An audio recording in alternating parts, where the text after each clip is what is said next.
From the ECSI Sports Studios and the #1 sports investors in America,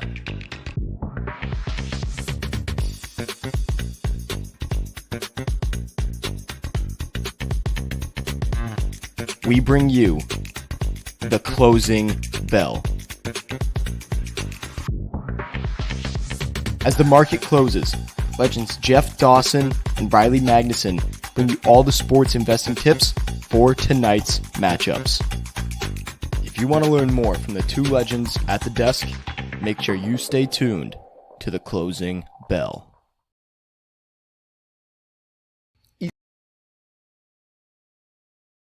ECSI fans, you want to revolutionize your sports investing habits? Allow me to tell you about WagerWire. WagerWire is an app that helps you become a superior bettor by allowing you to sync all of your sports books and track all of your bets in one place. See your current action, your betting history, and stats. You can also sign up for sportsbooks and collect bonus offers. Follow them at WagerWire on X, as they're the best account on the platform. Head to the App Store or Play Store now and search WagerWire to download the app.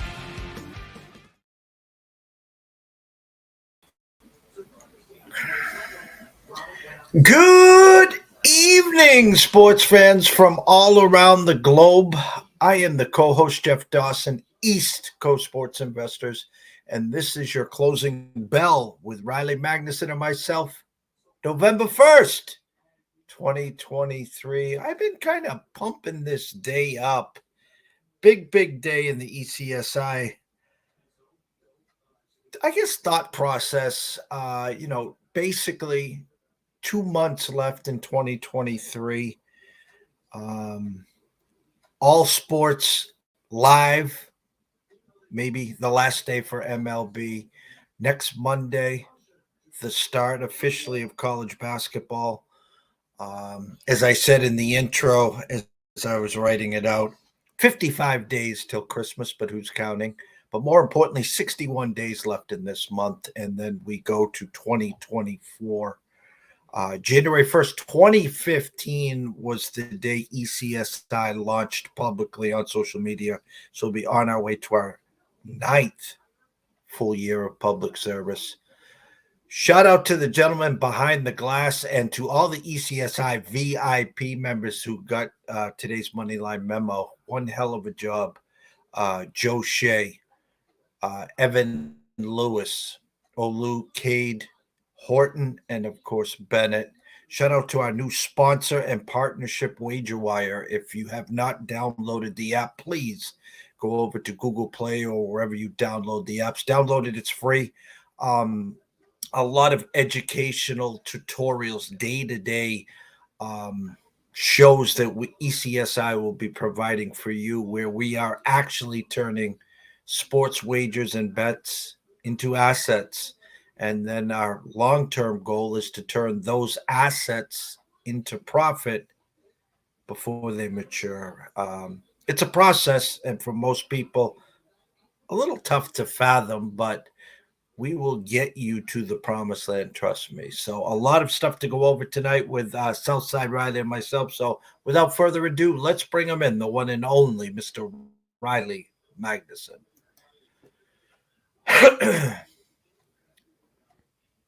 Good evening, sir. Good evening, my friend. Happy Wednesday evening, afternoon. I am ready to rock and roll, as I always say, my friend. You said it. We've got all four sports happening. Obviously, the one is winded down here. Whether or not today is the last day, we obviously will give our thoughts and opinions when the time comes here in a second. But, one leaves and the other one enters. We've got college basketball right around the corner, which you and I know are definitely on the more optimistic side of welcoming that into the sports world, as other people obviously waiting for it for another month or so, but not so much over here, obviously. So, no, I'm ready to rock and roll. We obviously did some recap on Monday. I dove through some stuff yesterday with the short slate that we had. Didn't expect a total blowout in the baseball game. Thought it was maybe going to be more of a coin flip, but obviously, Diamondbacks make an effort late in the game. I don't know if you think that's got any momentum on today or not, but obviously different type of pitching matchup than what we had yesterday. So kind of flipping the script a little bit, obviously there, but decent basketball slate and hockey slate, I know. So obviously, I'm sure we'll have plenty of talk about today. Yes, you flew solo yesterday. Thank you so much. The trade deadline came and passed in the NFL. Um, it's funny. The teams that talk the most end up doing the least. And I'm calling out the Denver Broncos, where for the last 4 or 5 weeks, Jerry Judy, Cortland Sutton, all available. And there's a cast of characters and a bunch of other teams. Chirp, chirp, chirp, and nothing happens. I've been here on this channel for now 2 weeks, telling the Ravens, take the thumb out of your McGinty and pick up the phone. There's two big chips over in Washington with Mr. Sweat and Mr. Chase Young. Add either one of them, and you are a wrecking ball force come December and January in the AFC. So as the pieces are falling, and I'll get your 2 cents on, hats off to the Bills coming in and grabbing the cornerback from you guys from the Packers there.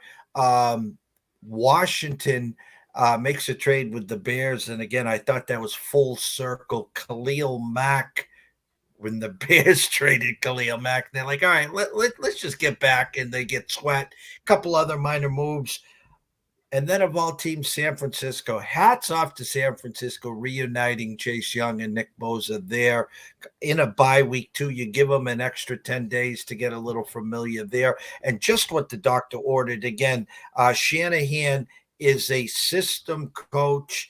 It's run the ball, it's defense, and I'll manage the quarterback. And so perfect stop the bleeding, even though they got to travel to Jacksonville next week, which we'll get to there. And then, of course, I wake up to the Raiders firing McDaniels, firing the general manager, then this morning letting the OC go, and then making it clear, Jimmy G, we've seen enough, and that Aiden will be quarterback. And a lot of people reached out to me, and they were like, Mr. Dawson, you told us this a year and a half ago, and I said I could have saved the 702 area code a lot of pain and misery. I've seen that blueprint a million times. They should have just called me, Riley. You're right, and I might just start where you finished and work backwards. And I was not leading the bandwagon like you were, my friend, but I have not been a McDaniels fan either. I think that was long overdue as well. And it almost seems like with the immediate switch to Aiden O'Connell, maybe there is some of that, maybe it's a big reluctance to make that type of move and failing to admit that, this season probably isn't going the way they thought it might, or at least, obviously the people close to it thought it might. Because I can't remember at what point in the season, but somebody asked him, what's the issue with not playing Aiden O'Connell? He says it's something along the lines of, because it's not the preseason anymore. Well, JG and Brian Hoyer, obviously, I think it was maybe around the time where they decided to go with Brian Hoyer for whatever game or two that they did instead of going to Aiden O'Connell. And at that point, you kind of say, I think the entire league and all of the fans have seen plenty of Brian Hoyer to know that maybe he can keep the lights on for a game, but obviously not taking you to the promised land or anything like that. And obviously, when you have young quarterbacks, you at least want to see what you have there. So. Not holding my breath and expecting too much, but if he's protected, then maybe he can look okay. O'Connell there. So I wonder if that had anything to do with the final, at least this week, pulling the trigger or anything like that, because they make an immediate switch to it, and obviously, I don't think they're going to be looking back too much aside from the giant paycheck that they obviously owe him. They did give him quite a bit of money there, so. Aside from that, I'm probably skipping one, but the Rasul Douglas to the Bills. Judging by a lot of the Packers players' reaction, at least on the defense, they were kind of blindsided by that and seemed pretty disheartened by it. So a little concerning going forward. Obviously, at a point where by Gutekunst's message to the press conference, it was kind of an offer that he couldn't really refuse. When you consider a team that's obviously is trying to retool a little bit going forward, $8 or $9 million cap hit for next year would Rasul Douglas would have been. So in a spot where they're in some cap trouble essentially with obviously the last couple of years and what they've done. not a terrible decision there. Obviously, that's not solving all the problems from that regard. But if you can get a third rounder for a guy who 2 years ago you took off of somebody's practice squad and I gave you fantastic that 2021 season that they obviously fell short in the playoffs, but he was really really good there. A little bit of a regression season last year, just based off what he was able to do in 2021. Still good, and you asked the majority of the fan base who's been the best player on defense this year. It's probably him so far. So a fantastic upgrade and depth piece for the Bills because Douglas is a guy that can pretty much go anywhere and have some success and help out any team, and a great veteran there. So that is a really good move for a defense that's been obviously a little all over the place. And then Washington as the other one. Yeah. No, you mentioned the Khalil Mack situation. I think that where the Bears get rid of Khalil Mack is kind of one thing that's kind of slowed down some of those big type of moves the last couple of years where the backlash to the Bears doing that is, well, you're trading away a guy who's a bona fide stud to hopefully get a bona fide stud.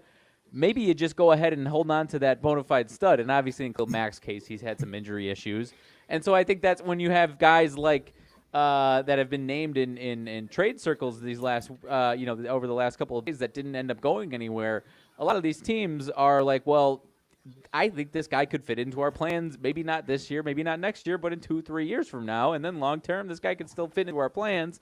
And we know what we have here. And Carolina, for example, Brian Burns, each of the last 2 years is kind of named in those trade circles. And obviously they're a team that needs a lot of pieces. But, when you have these bona fide, potential stars or bona fide stars, a lot of these teams are more comfortable with holding on to them than trying to roll the dice and maybe we get one guy and maybe another good player. A lot of these teams are rather just hold on to someone who is that good already, and instead of hoping that they get something in return there. So Washington, obviously, that the Chase situation.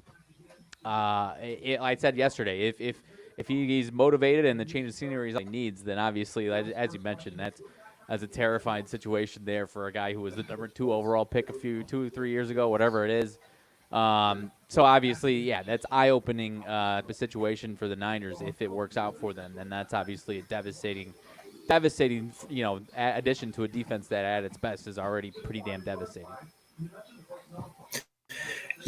Yeah, and rumors locally, keep an eye and ear. Go back 2 years ago. Well, go back to last year where the Patriots make the biggest boneheaded move in the history of the NFL, in my eyes, is they bring over Joe Judge and Matt Patricia back from Detroit and the Giants.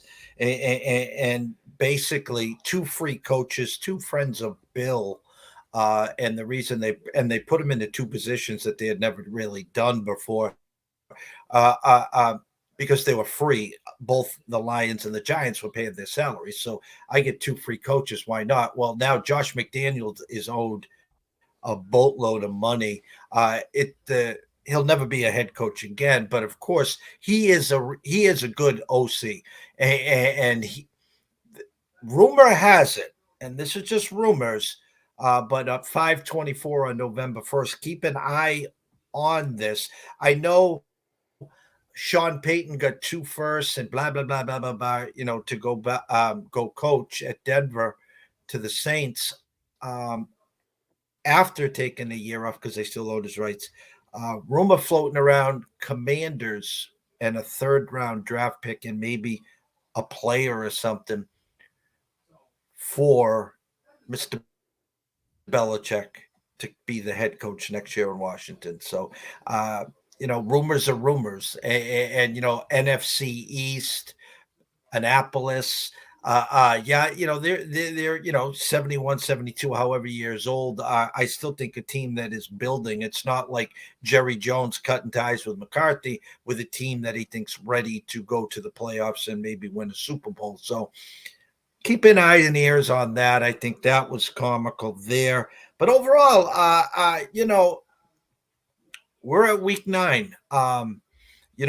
As I said in the alert and the email today, that was me screaming. The VIPs last night, we had Toledo first half. Thank you very much. We got the Kings team total over 3.5 plus 135. Thank you very much. And we got the Toledo team total over 31 and a hook. Stuck on stupid at 31. Already had 3 turnovers, driving and fumbling on the 2-yard line. And that was me screaming from the top of the lungs. Instead of 3-0 plus 3.4 units for the night, 2-1, we still were plus 1.35. But the fact of the matter is, when you grade a 3-0 versus a 2-1, but of course, that's what you get in the MAC action. And there were 2 games tonight. We did pass on that. NFL wise, Levis will be starting tomorrow for Tennessee. That was announced. Kenny Pickett also will be playing tomorrow. We'll talk about that. Actually, we won't. We won't be here tomorrow. But a lot of stuff to talk about. So good preface. And I did make a debut in the NBA tonight. And probably going to get egg on my face. I was looking at your Bulls, by the way. That number smells to holy hell. Dallas coming off a playing last night, opened at 5. I've seen it as low as 3.5. And I know your thoughts early on the season on the Bulls, but I'm throwing the ball over to you. No, let's dive right into it because I think I saw what you're talking about as far as you, and I was agreeing with you as far as if we're talking about the same thing that I saw you do. Bulls, not only the Bulls, but I think there's 2 numbers that kind of are at least worth looking at in that Bulls game. Not only the Bulls, but Kyrie. It looks like Kyrie is doubtful in this one, so that is one reason why that number is a little closer to Dallas only minus 3.5, 4. Still, I think with a 3-0 Dallas team against a Bulls team that, for all intents and purposes, pulled a rabbit out of their hat in one of their wins, and then kind of grinding one out against the Pacers a couple nights ago, not getting a ton of public optimism as far as that is concerned. So I still think it is a little goofy there. The other thing though is Dallas is 3-0 to the over so far, with a 231.5 go flying over for 245. I think finishing 230. Another 230 against Brooklyn also finishes 245. And then finally they take it down to 222.5. Kind of smells, you would say, in that one against the Grizzlies. Goes flying over 235.5 or 235, and now you're down again right at that 222, 221.5 number. So I think you might have. Not only am I agreeing with you as far as maybe the Bulls as a potential underdog here, but also that one staying under is one that would not shock me at all if with the Dallas going 3-0 so far to the over, and this one getting pulled down a little bit here. I would kind of lean towards the under as well in this one. And you look back the last couple of years. I think each of the last 2 seasons, Bulls are 3-1 straight up against this Dallas team. A couple times, I think, as home favorites, and then they lose once on the road and win once on the road these last 2 seasons. But defensively, playing decent, having a decent game plan against this Mavericks team. So wouldn't surprise if the Bulls are making this one close and potentially winning, and also wouldn't be surprised if we got an under out of this game here in Dallas between my Bulls and Mavericks here. What about you? Yeah, I'm looking at my spreadsheet right now, and the true number overnight was Dallas 5 with the 226. Now 3.5 across the Vegas Strip with a 221.5.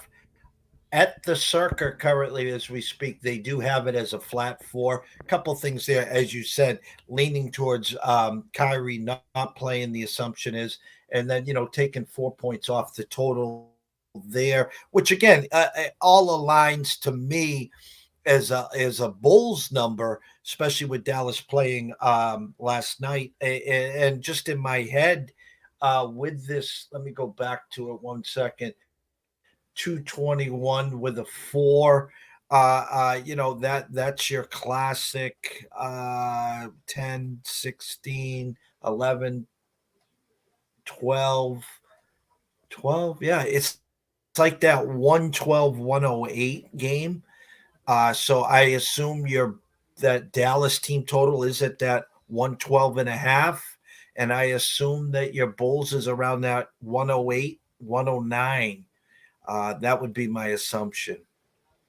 You're correct with Dallas. I see a handful of 109.5s for the Bulls, some 108.5s juiced over, but a lot of I see a couple of 109.5s at minus 110. Yeah, so again, if you like the Bulls tonight, a couple ways to play this. Could get cute, play some first halves, catching yourself maybe around 2 points.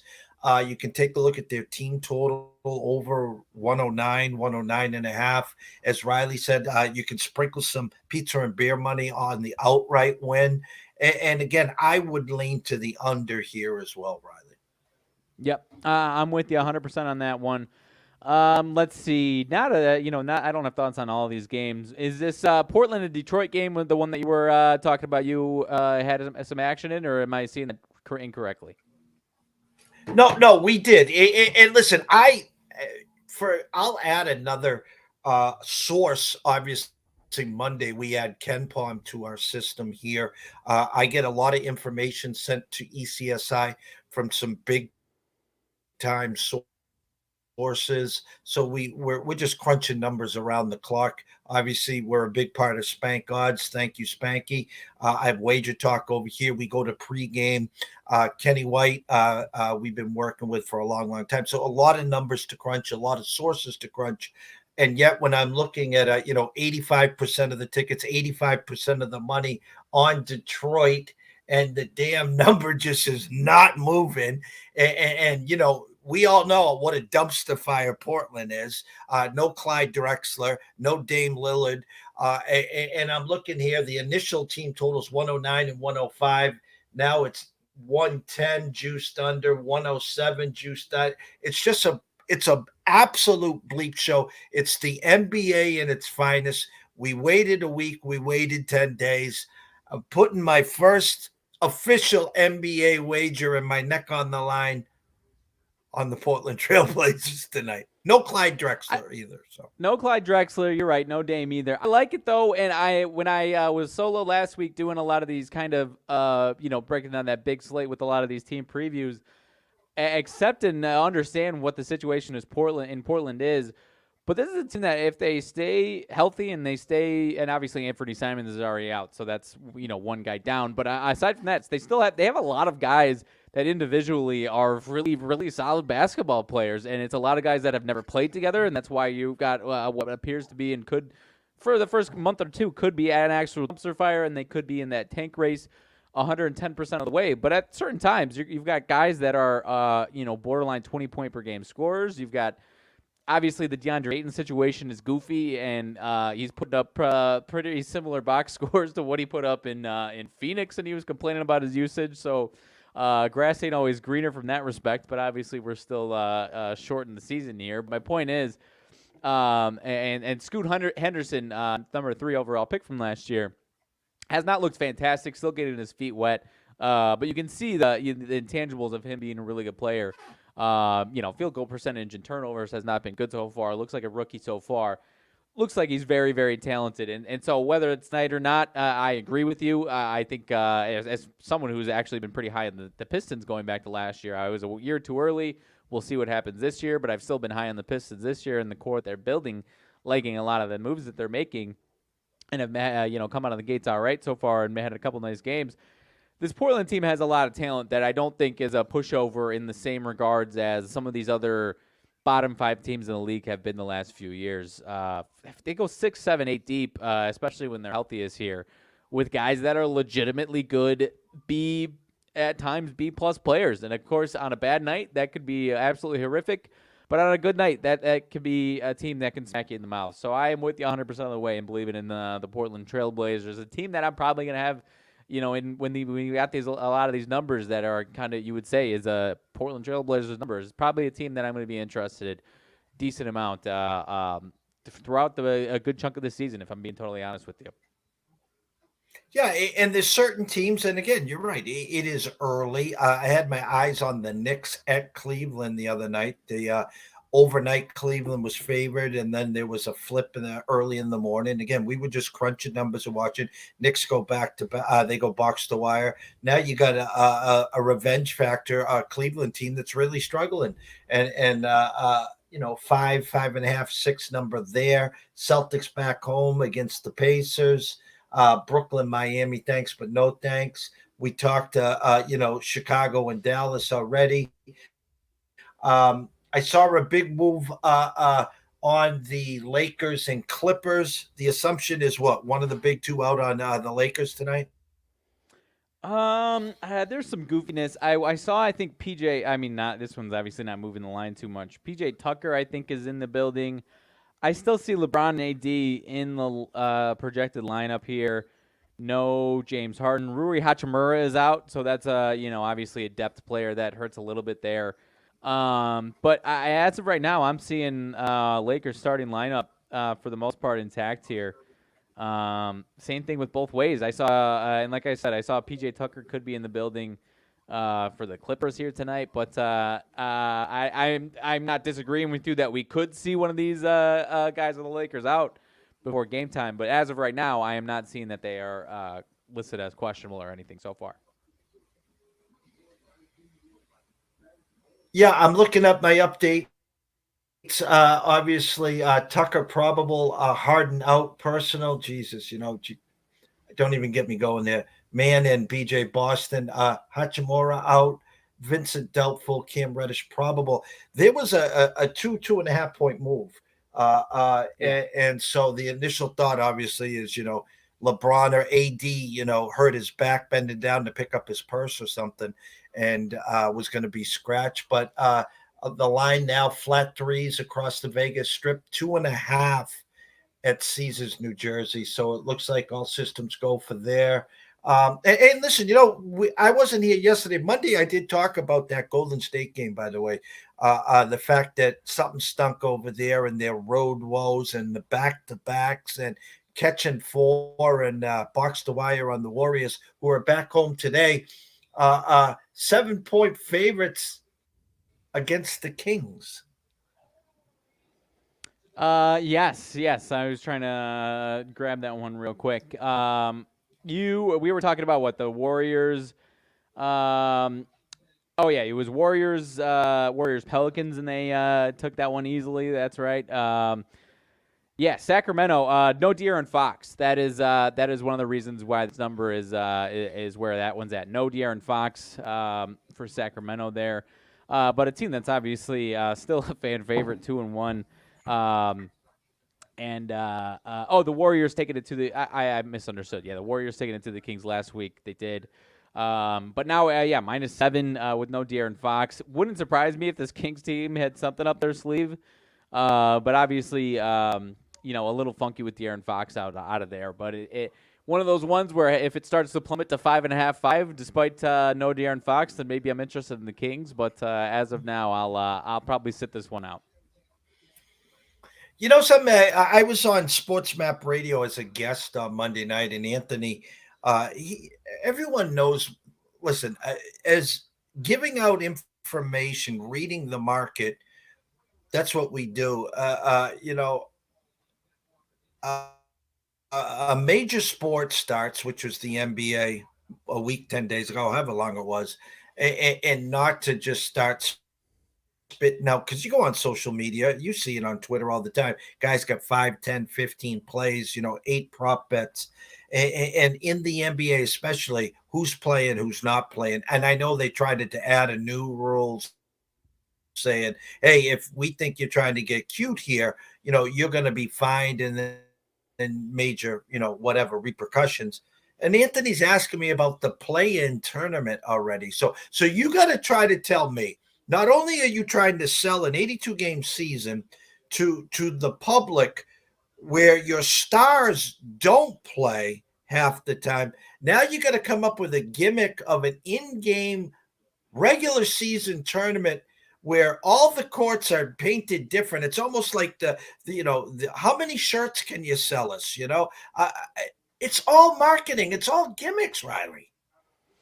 No, 100%. And I obviously the NBA is trying to capture something that it's missing with the regular season that doesn't matter enough here, because obviously the young fan base that obviously the baseball fan base is obviously, I think the baseball the last few years is doing things to kind of stop their the old fan base from dying off and being left with nothing in baseball. They've obviously regained a little bit there. Whereas a lot of it was shifting to basketball, but like I said, I think it's better than nothing trying to do something. But you're right, it's gimmicks, and they need to do something else. Whether you and I talk about shortening the regular season, or doing the XYZ. One of the things that they don't really have and haven't had, they would have maybe 2-3 year rivalries or maybe a couple on the West Coast, one on the West Coast, but there's just no rivalries in these regular season. On top of it, on top of that, I mean, you go to the NFL. Obviously, there's rivalries all over the place. Even baseball, maybe not as much as it once was, but you still have some massive rivalries that get people going and get people watching those individual games. NHL, I honestly don't know if they still do it or not, but for a while it would have a rivalry week or rivalry night, whatever.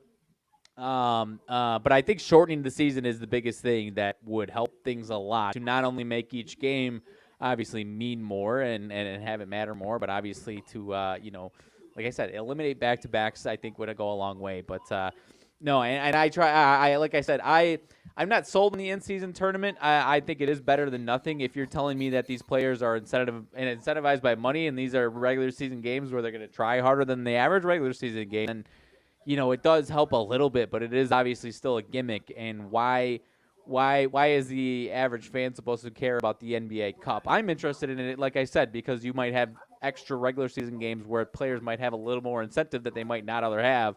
And so you have a better chance of maybe a few games being better basketball games than a random Wednesday in December. So from that aspect, I'm excited, but it's peanuts for the most part there. Grasping at straws there. So I'm with you. I've always, the last 5 years or so, I'm saying on top of shortening the season, rivalries is the biggest thing that they need to regain. They did such a half-assed job. Most people probably don't even realize try to do it. Of trying to do, I don't remember if it was rivalry month or rivalry week sometime in February last year, or maybe it was January, and it was a total flop. The marketing for it was an absolute joke. So I had issues with that, and I think that's something that if they put the right amount of effort in marketing in, could at least help. And maybe that's coming from in a Bulls fan base situation of, we love our rivalries in Chicago, obviously, and you tell me that I'm supposed to start hating the Detroit Pistons again, and you put the Bulls and Pistons as the Pistons start to rise on rivalry night, and you build it up a little bit, and the Bulls fan base is going to start to hate the Detroit Pistons a little bit more. And that's obviously a silly example, but you do that over and over again, and you get a little bit more care on some of these regular season stuff. So it is all gimmicks. They obviously need to switch something to make it so that these stars are not incentivized to sit, because they almost are incentivized to, well, why would I risk hurting my body when if I sit to 20% of games, 25% of the games, I'm going to get these max contracts. In most situations, my team is still going to go to the playoffs. We'll show up in the playoff starts. Or obviously, if a team is in the 8th spot and they need to go for it for the last month. I mean, look at the Miami Heat last year. Not a team that I shouldn't say they're not a team that doesn't sit their guys. They do, but not as much I would say as Lakers or Clippers necessarily. But the point is, obviously, they need to do something to make it matter more here. And we could talk till we're blue in the face on it, but. Until then, I mean, there's no reason not to, because you can say, oh, well, we're losing money if we shorten games. Well, you're going to make all that money back when, you're going to double, your viewership and your fan base, because they actually care about these regular season games. It's starting to become it's starting to become like baseball, where it's regional, where I am a basketball nut. So if I've got nothing else going on, I'll throw the Suns and Spurs on my TV. But the average person isn't doing that as much as they used to. At least not in the regular season. So it's almost starting to become like baseball in a sense of you watch your team, and when there's a game that it's big enough, build enough, then you're going to show up for. But the average person isn't really popping up. Name any 2 teams on a random Tuesday night in January, December, whatever it is. So they got some problems. They've obviously got a lot of stuff going well for them, but they've got their problems as well that they need to fix. So.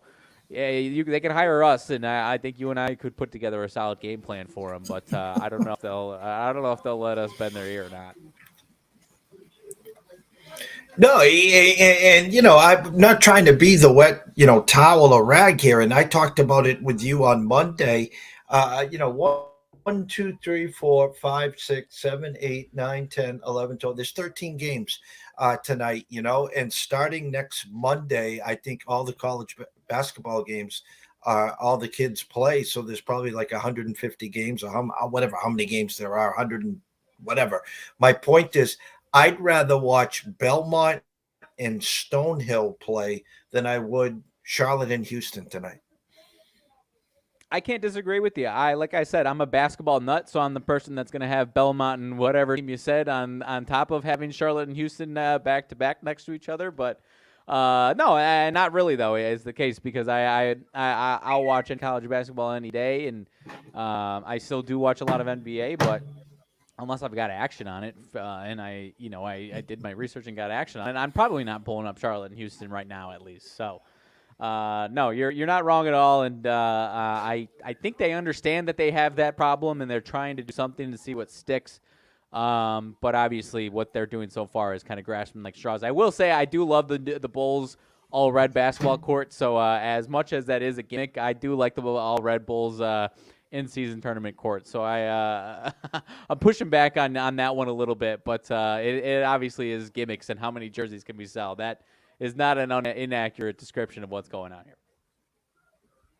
And I can't pull it up in front of me, and I'm going to give you the board in a second, but they were talking about this week in the NFL and all the quarterbacks. He goes, trying to handicap the NFL is one thing, but there is a long list of, you got your Levises, you got your Heineke's, you got your Tunes, you got your, the list is endless this week in all the injured quarterbacks and the guys stepping in, or, the quarterbacks getting benched. Minnesota said they're going to give Hall a shot this week, and then Hope Dobbs is ready the next week. And the list is endless. I think Daniel Jones does come back. Like I did say, it looks like Pickett instead of Trubisky there. But it just, I know I'm bouncing around, but even in the NFL, and we're only at week 9, so technically we're at the halfway point of the NFL, and they can't even get close to get, a full season with these guys. Yeah, it's tough, and I'm curious to see how it goes this week because there's obviously going to be a couple of these young guys that look good, and there's probably going to be a couple that look pretty horrific. And obviously, the Vikings didn't have enough. Vikings, for example, didn't have enough trust in Hall to not bring another veteran QB into the building for not for nothing. So. No, I'm interested to see how it goes, and the Vikings are obviously a great. Everyone's a great example of this. I'm glad we don't get to have to watch Mitch Trubisky tomorrow night, but obviously Kenny Pickett's got to do a little bit more so he doesn't go into that same zone there himself. So. Yeah, I'm stuck on the waiver wire. At week 9, I'm usually, all set. I just go back and tinker with some numbers, and I'm just like stuck on stupid because, I got some injured quarterbacks, and there's a boatload. I had to go back and add Heineke, and I had to go add. There was one other to the chain because they're both starting now, so it'll be comical there, but. I digressed enough. You want any games catching your eye in the NBA, I can break down as well. Only one more. I mean, we've already obviously talked about a lot of the NBA. Only one more that smelled a little fishy here for a 4-0 team that happens to be the current defending champion of the entire National Basketball Association at a 1-2 Minnesota Timberwolves team. Is only 2-point favorites, and the. Injury report for Denver, I don't see anything really here. So that at the very least was a little fishy. Their offense, a couple of these games, hasn't been great, but their defense has held up. And Minnesota has been a little all over the place. Their defense has been good 2 out of 3. So maybe their defense steps up tonight. Got a 220 in the total. But that one is one of the other ones that at least stood out as something to the foot here.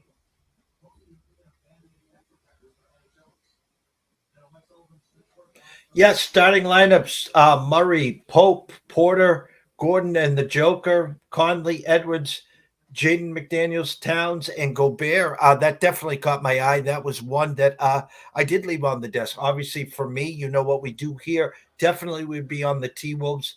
An overnight number of 1, minus 43 cents, which technically is a 1.5. It's going to be 2, with a 222 over. Currently 2 and a 220. Again, I really had to think this out. For me, it's the Wolves or nothing. This would be a Wolves plus 2.5. This would be a Wolves sprinkle some beer and pizza money on the outright win. And I think the bottom line here is you'd probably be winning at half, up 4 after 3, and lose by 3 or 4. It just, and I'm like, you know what? I'm not like the Celtics. Denver's another team. I'm just not going to step in front of them right now. Yeah. This one almost seems too good to be true in the sense of that's the fishy line that stands out almost too much here. That I'm with you.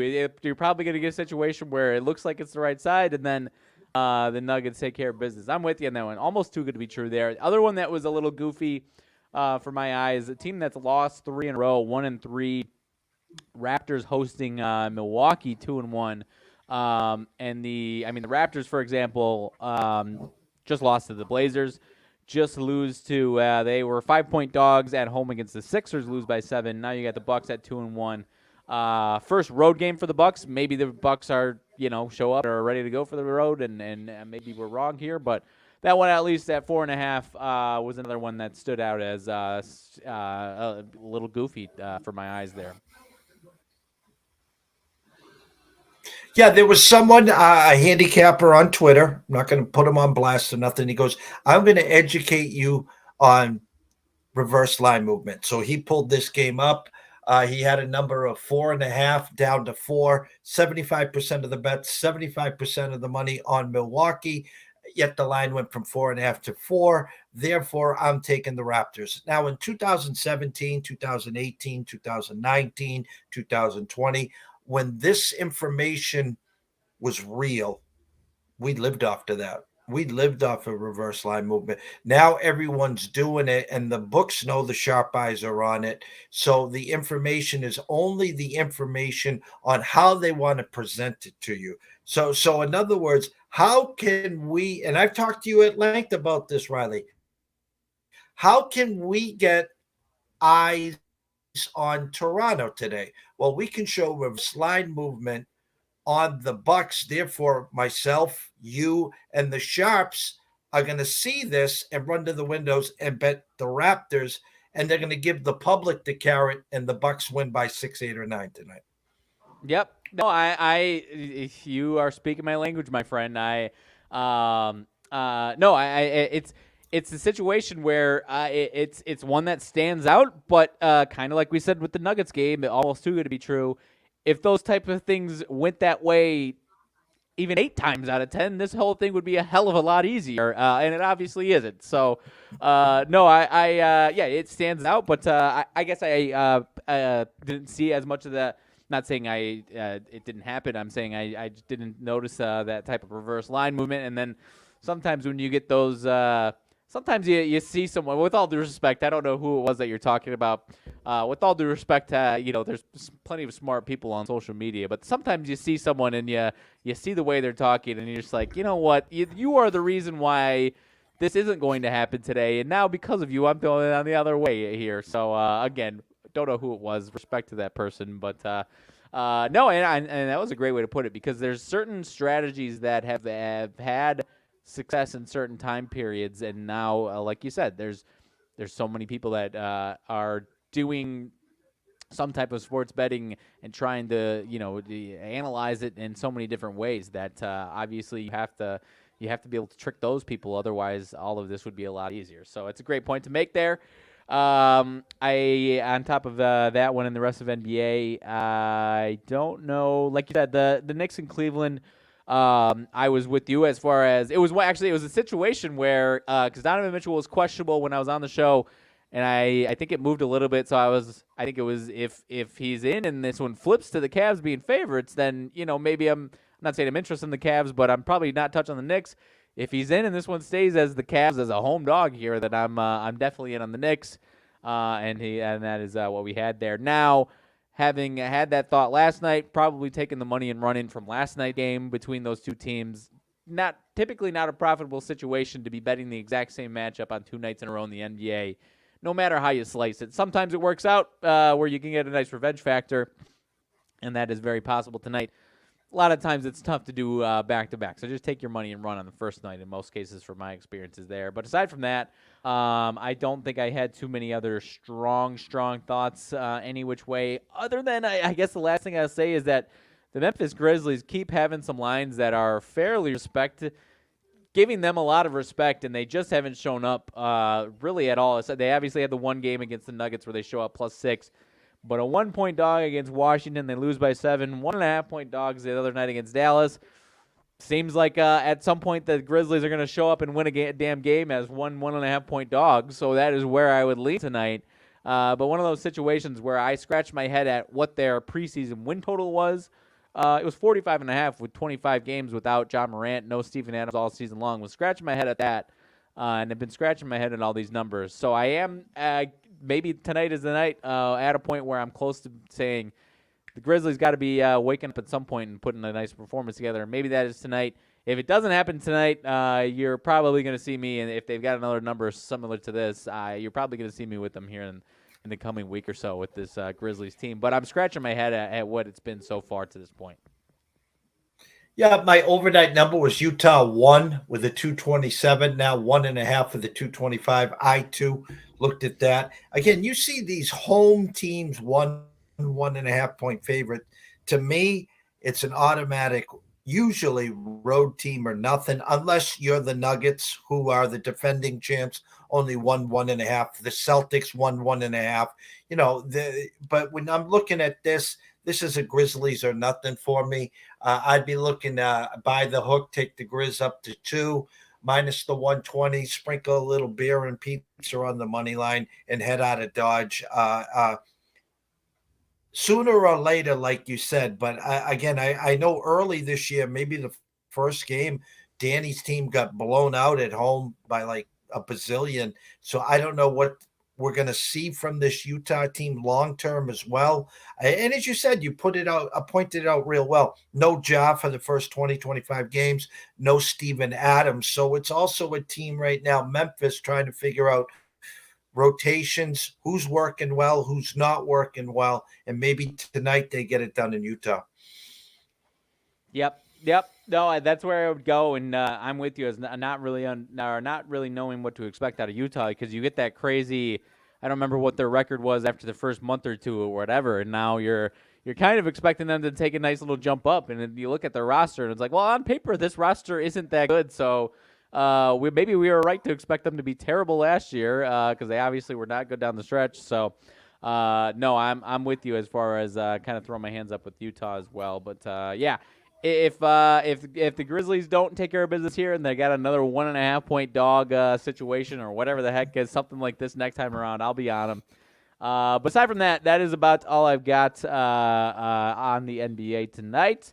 Let's any NHL. I think there's only 4 games. I think I was looking at the wrong slate. Maybe one of these other days is a bigger slate. But any thoughts on any of these 4 games here in the hockey pucks tonight? Yeah.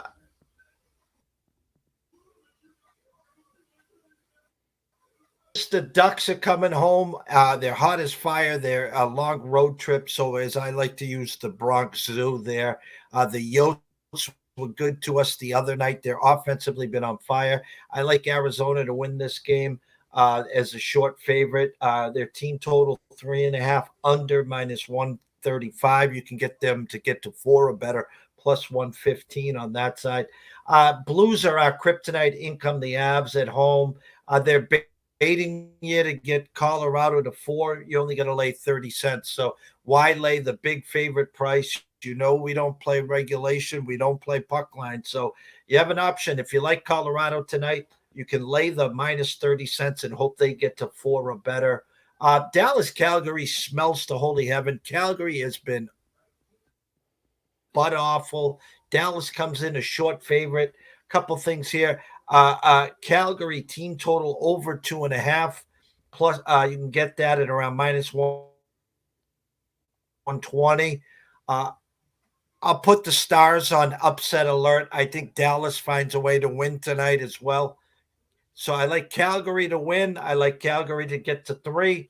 Then in Buffalo, Philadelphia, Buffalo has killed us early. Flyers have not been that good. You can get Buffalo to get to 4 tonight, plus 110, or you can take a shot with the home team Flyers to get to 4 at plus 105 there. The 2 MAC games, neither one are hitting the system, even team total-wise. You can get Bowling Green to get over 21.5 plus money there. You can get Kent State under. No, actually, you'd have to get Kent State over 17 for plus 105. And Akron, I have nothing there. World Series tonight. Listen, I talked before the first pitch. Both teams, hats off to get here. I did think it would get back to Texas. I did think Corey Seager would have something to say about this. A split in Texas. Texas takes care of game 3. And then, when you put 5-5 in the first 2 innings in game 4, thanks for playing. As you said, hats off to the Snakes. 11-7, making it respectable. Before the game, Garcia and Max Scherzer off the roster. You got Nate Eovaldi and Gallen. I'm rooting for the Snakes at least to get it back to Texas. That means there'll be baseball at least on Friday, maybe Saturday. If you like Arizona tonight, play them in the first 5. If you like Arizona tonight, you can get them plus 120 to get to 5 or better. Eovaldi, as you know, is a bulldog, but Gallen's been good, especially at home. As for home run props, I can guarantee you this, guys. Corey Seager will not see anything to hit tonight. You got no damn Garcia. So why are you pitching to Seager? I don't care who's behind him. I don't care if it was David Ortiz. You're not pitching. Roll 4 pitches up there. Just don't pitch to him. Give him the walk. Give him the Bonds treatment. He's not going to beat you tonight, okay? So if I had to go home run props tonight, Texas, I'm going to go back to your guy, Simeon. I like the way he's swinging of late. I like Simeon. For Arizona, I'm going to go Marte. You're going Marte. Simeon, Simeon was swinging really nice last night. Hit one out last night. Of course, not on the home run prop list for yesterday's show. No, I'm with you there. As far as Texas, I will go. Actually, I'll go. I got to find my Texas one here. Arizona hit a really nice one out last night and has had some success against Eovaldi. Gurriel had a really nice one, nice home run last night to get some respect there. Couple bombs off Eovaldi in his career already to this point. So I'll go Gurriel for the D-backs. And I'll go Mitch Garver for Texas at 4-1. I believe that is Corey Seager 3-1. And then on my list here, Mitch Garver, 4-1, is the number 2 favorite here tonight, obviously with no Garcia. I'll go Mitch Garver from Texas.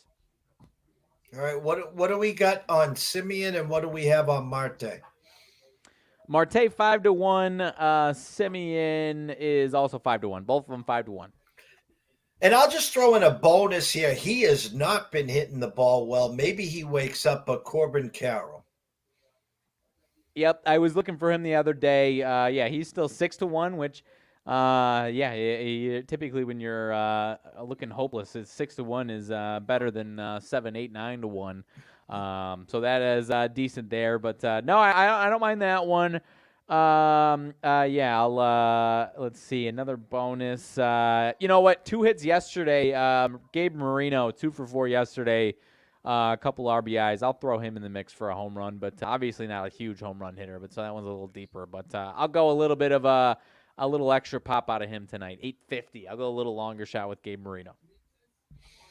Shout out to the good doctor. Shout out to TJ. If either one of you guys are listening, I know you got this one covered on both sides. Maybe a little more to the Texas side for one of you, and I think maybe one a little more on the Diamondback side to the other, but big scores, nice hits from both you guys for some futures there. Again, I'd like to see it get back to Friday just because it just adds a little of that.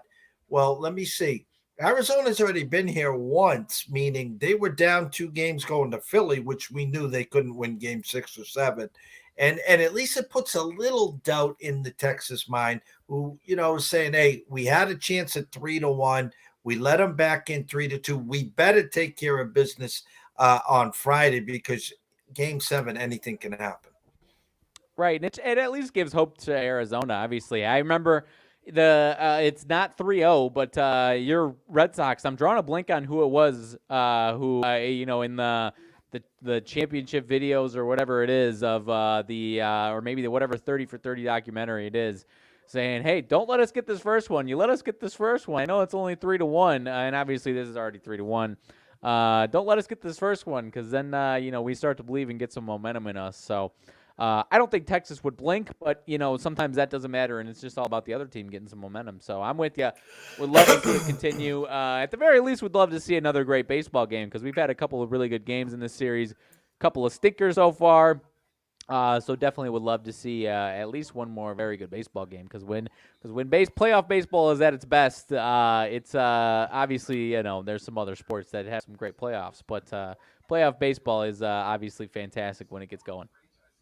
And this Texas team, if they do win tonight, will end the playoffs undefeated on the road, which is just insanity.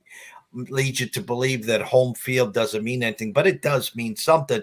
But it doesn't mean as much when you put crooked numbers up early. And again, this series, whoever gets out to the lead I was going to say is held on, but obviously, what was that, game 1?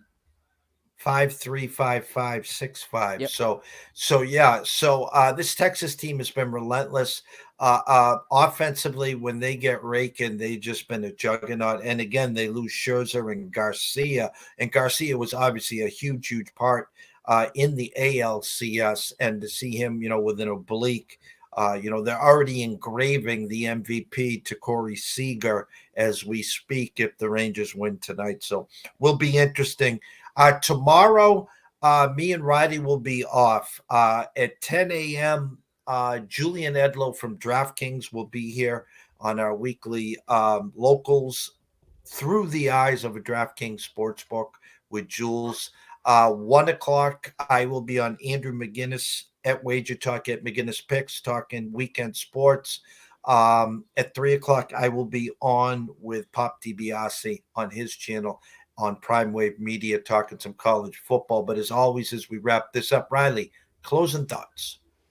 Closing thoughts, nothing too crazy, my friend. If it is the final day of baseball, thank you for a fun baseball season. It has obviously been a roller coaster for the team on my chest, not so hot. But I will say my one piece of optimism, I'm sure there has been other teams that did it, but the 2005 White Sox were also a team that did not lose a game in the postseason on the road, undefeated on the road to win that World Series. Only one loss overall, but that's my positive piece of White Sox things that I've been able to say on the show for a long time. So I at least get to throw that in here if this is the last day for baseball. But aside from that, we'll be back, I believe, on Friday morning talking all things Big Ten football. Maybe we dip our toes into, maybe we don't go deep dive, but maybe we dip our toes into seeing what's up with Big Ten basketball, college basketball around the corner next week on Friday. Who knows? But nonetheless, that one should be fun.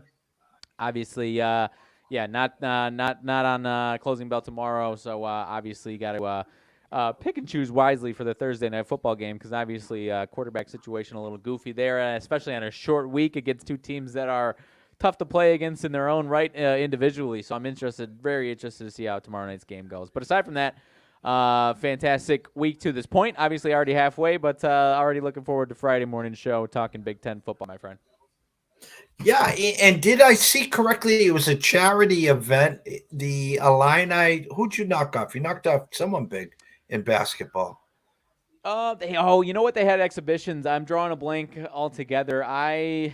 I don't know. I want to say if they haven't already, they were scheduled to play an exhibition against Kansas. So if that's it was what we're Kansas, talking about, it was Kansas then. Yeah, so exhibition against Kansas.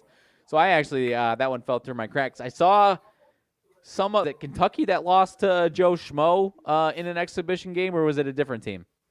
No, Kentucky lost to a Joe Schmo, and then Louisville lost to a D2 school. So here comes that was the other one. Here comes the Louisville Cardinals again. Yeah, we'll make sure on Friday. We'll probably go 10:30 my time, 9:30 yours. We'll do Big Ten preview on football. We'll get everyone caught up on what's going on throughout the day there. And then on Monday, on the closing bell, we'll do our recap. But there should be a big slate of college hoops as well as the Monday night game. Sunday, 9:30 a.m. our time. Kansas City and the Dolphins kick off in Germany. So make sure you have your pints and stouts and all your, Brocks and Notworths and all that good stuff ready for 9:30 a.m. there. But sports, and more sports. So I can't thank everyone here for all your support. We take a lot of pride in what we do here. We're not just two bozos on the bus that get up and say, hey, let's talk sports for an hour. Take a lot of pride. We do a lot of work behind the scenes, just trying to not keep up with the Joneses. We like to say we set trends. We don't follow trends. And there's not many people out on social media that were here on 2015. So hats off to all of us here at East Coast Sports Investors. And the future couldn't be brighter for us. But for a lot of people in corporate America, as the sky is dark and my backdrop here of the Vegas, Planet Hollywood and Paris and the Eiffel Tower, it's not. So keep your eyes on the steering wheel, people. So for myself, Jeff Dawson at EC Sports Invest, the one and only Mr. Riley Magnuson at Riley_Magnuson, the one. We wish everyone a blessed evening. Have some fun, cash a few tickets, and we'll see you guys bright and early tomorrow morning.